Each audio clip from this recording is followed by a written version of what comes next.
Ya, selamat pagi kembali teman-teman. Saya ingin berbagi juga bahwa bagaimana kita bisa bertahan dalam membangun bisnis MLM. Ya, tentu judulnya adalah bertahan. Ya, kalau Anda dilihat dari sisi manajemen, kalau Anda mulai bisnis MLM dengan modal 10 miliar, 100 miliar, ya Anda diharapkan untuk awal tuh harus punya perencanaan yang matang. Ya, tentu tentang cash flow, break even point, target, dan lainnya. Apa planningnya, strategi, dan lainnya. Ya, saya rasa itu kebutuhan wajib yang perlu dimiliki oleh sebuah bisnis, di mana modal yang ditanamkan juga tidak sedikit. Tapi bagaimana ceritanya kalau Anda memulai bisnis dengan apa adanya, dengan modal kecil, tapi Anda punya visi misi besar, punya tujuan mulia, punya niat tekad yang bulat, tekad yang kuat untuk membangun bisnis MLM. Saran saya pertama adalah Anda harus pahami dulu bagaimana bisnis MLM itu sebenarnya. Bagaimana orang-orang menjalankan bisnis MLM. Karena ada sebagian orang menganggap bisnis MLM itu bisnis tipu-tipu. Bisnis MLM itu bisnis mensengsarakan orang lain. Sebagian orang menganggap bahwa bisnis MLM itu enak di atas, enak perusahaan, dan lainnya. Kalau menurut saya, bisnis MLM itu ya mirip-mirip aja dengan bisnis konvensional lain. Bedanya kalau konvensional, Anda jual kepada orang lain, Anda hitung-hitungan, ya kalau margin 10% saja, Anda jual aja lepas. Anda nggak peduli toko kiri kanan. Anda nggak ada istilah undercutting price. Karena Anda tidak peduli orang lain. Ya, jadi kalau misalnya di toko sebelah jual 100, Anda boleh saya jual 70. Itu bisnis konvensional, direct selling. Kalau bisnis MLM kan biasanya ada kode etik yang harus kita jaga antar sesama, baik itu perusahaan, manajemen maupun member, leader. Ya karena ini menyangkut SDM, menyangkut manusia. Jadi tidak sekonyong-konyong terserah perusahaan, tidak juga sekonyong-konyong terserah leader, terserah member. Menjual harga seenaknya juga tidak boleh. Tentu ada aturan, ada batasan. HET-nya berapa, harga paket berapa, harga non poin berapa, itu juga semua harus ada aturan. Nah, kembali lagi tadi saya bilang bahwa kalau bisnis Anda modalnya kecil, ya memang Anda harus menghitung segala sesuatunya ya dengan angka yang kecil juga.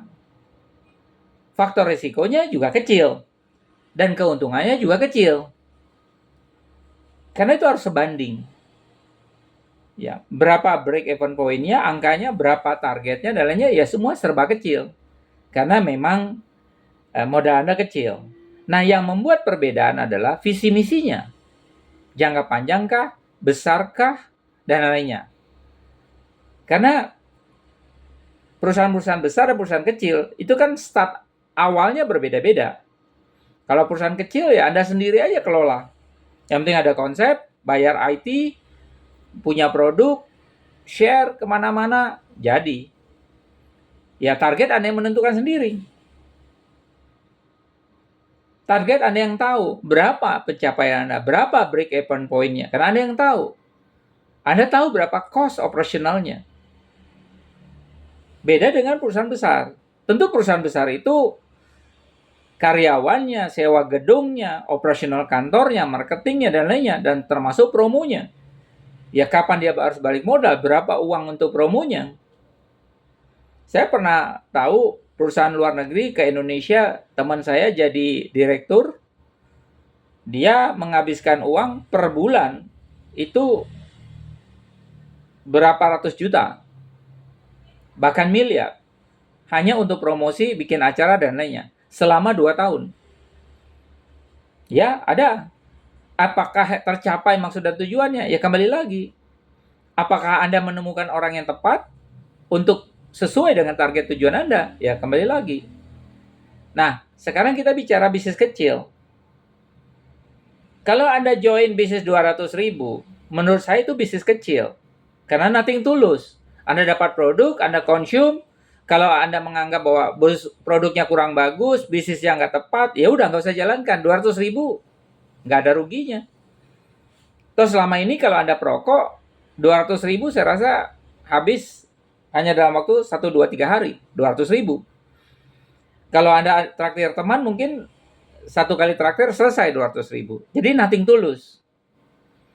Tapi dengan bisnis kecil, 200.000, Anda harus lihat apakah manajemen bisnis ini, apakah founder, CEO, dan lainnya, itu mempunyai visi misi yang besar.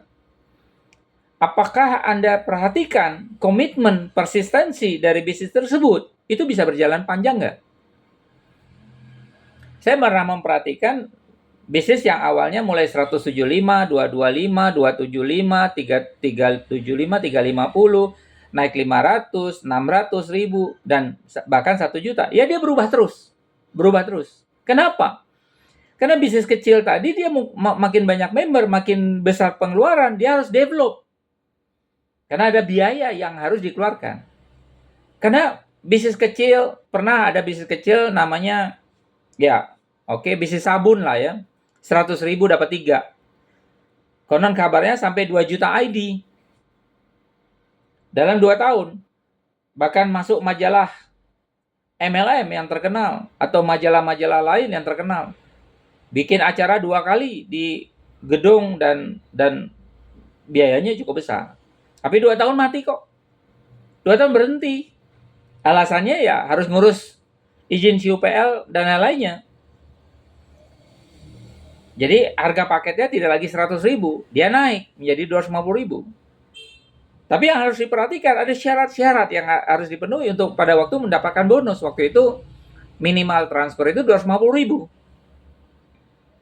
Karena dengan 100.000, cost untuk manajemen itu kecil sekali, bos. Kecil sekali. Jadi harus ada minimal transfer yang harus mencakup supaya operasional perusahaan itu terus bisa berjalan. Ya kadang-kadang kalau di lapangan ada founder atau ada leader datang ke lapangan, orang-orang bilang, wah traktir dong bos, gratis dong bos, padahal belum dapat bonus. Nah itu fakta di lapangan dalam membangun bisnis MLM. Jadi kalau Anda misalnya membangun bisnis MLM dimulai dari kecil, yang ada di pikiran adalah nothing tulus dulu.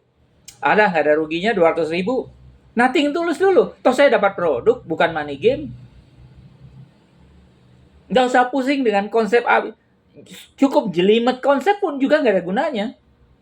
Tapi terlalu simpel juga, nggak ada yang mau juga. Aduh, terlalu sederhana. Oh, kayak di Tokopedia aja, beli di marketplace, beli barang 100, ya dapat diskon dan seterusnya. Kadang-kadang orang butuh jelimet, tapi kadang-kadang orang butuh simpel. Ya semua terserah, semua kembali kepada Anda. Anda yang menentukan. Tapi dari sisi perusahaan, dari segi konseptor, ya dia buat konsep itu sesuai dengan angka berapa yang harus dipasarkan. Angka 100.000, 200.000, ya menurut saya nothing tulus dulu. Kita sebagai leader harus berpikir, ya nothing tulus dulu. Karena buat perusahaan dengan omset 100-200.000, ya bayangkan, kalau Anda 1 bulan hanya posisi 10 member atau 100 member, belum break even point perusahaannya. Kan bayar IT, maintain program, dan lain-lainnya. Itu kan lumayan besar. Jadi, buat teman-teman, informasi hari ini adalah bahwa kalau Anda ditawarkan bisnis dengan nilai 200.000, 300.000, 400.000, nothing tulus saja, simple, make it simple, sederhana, nothing tulus.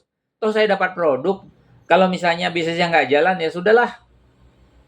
Tapi kalau jalan, ya kenapa tidak gitu loh. Jadi tidak usah terlalu berat. Kecuali Anda mau joinnya 16 juta, 20 juta. Anda harus pikir panjang dulu. Kemarin saya dan istri saya join bisnis 16 juta setengah. Nggak mikir tuh, saya cuma tanya sama istri saya, "Ma, ada duitnya nggak?"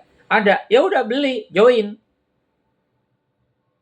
Setelah saya rasakan bagus 3 bulan, Ya, gimana bisnisnya? Nah, masalahnya saya tidak mendapatkan penjelasan tentang bisnis itu. Upline saya bilang, udah jalanin aja dulu. Sponsori 10 orang. Nanti bonusnya 35 juta loh. Saya sudah consume produknya 16,5 juta untuk 3 bulan. Tapi pada saat saya tanya konsepnya, jawabannya hanya itu. Hanya 200.000 bos. Join aja dulu, dapetin produknya. Udah. Kalau iseng-iseng mungkin sponsori orang. Nanti fokus kalau udah dapatkan bonus harian yang banyak. Baru. Oke bos? Salam sehat, salam waras. No complain. Ya, jalankan, nothing tulus. Terima kasih.